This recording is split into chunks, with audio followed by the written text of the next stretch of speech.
What happened to your wife? Ang dami nagtatanong ito sa asawa ko.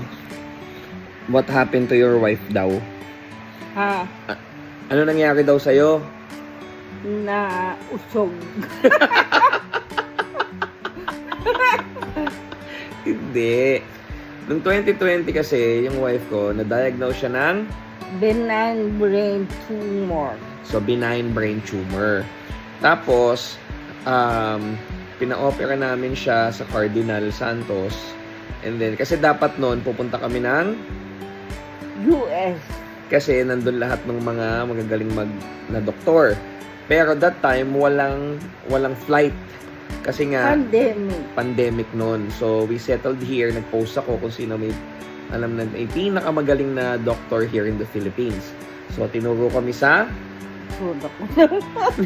Cardinal Santos. Cardinal Santos.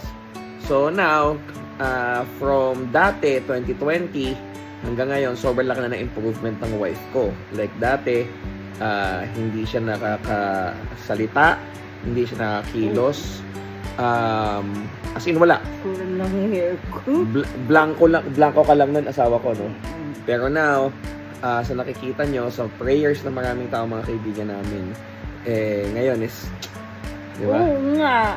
Kailangan na matigil yung mga haka-haka. Ano ba yung mga haka-haka na babasa mo? Sabi nila na stroke daw ako. Ano dapat gawin? Di basta Albularyo. nakulang. Nakulang. Hindi. Para alam nyo lang, benign brain tumor. Para din kasing stroke ko yung mga symptoms ko. Oo. Pero hindi po yun stroke. Hmm. Pero na-appreciate ko yung mga comment na babasa ko. Oo. Yung mga well wishes. Oo. Yung mga advice, tsaka yung mga tips para magaling ako ng mabilis. Yan, na-appreciate ko yan. Thank you. Thank guys. Ano yung mga... Shout out sa mga naging nurse ko, mga naging caregivers,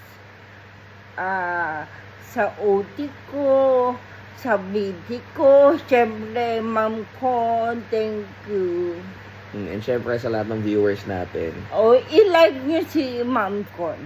Oo. Ang kapitbahay nyo, PT. Oo, magaling yon.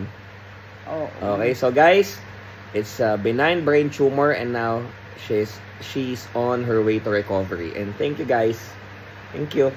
Yan, thank you sa mga fans ko. Joke lang. Bye-bye.